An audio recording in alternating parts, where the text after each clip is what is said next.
আমি সনাতনের বাচ্চা, যা বলবো গঙ্গা মায়ের এই ঘর ছুঁয়ে যা বলবো সত্যি কথা বলবো। তোমরা যারা তারকেশ্বরে যাওয়া মানে চিন্তা ভাবনা করছো, মাথার থেকে পুরো ফেলে দাও।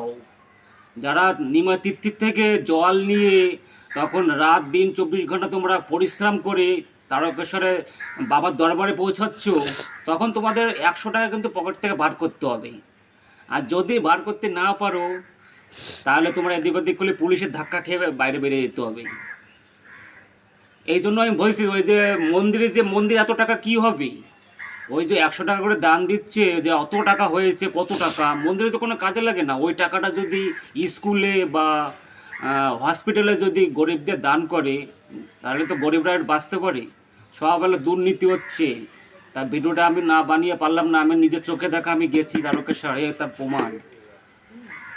তা ভিডিওটা ভালো লাগলে সব জায়গায় শেয়ার করে দাও, বাস এইটুকুন, আর কিছু না। নিয়ে চালা দেখি কীরকম।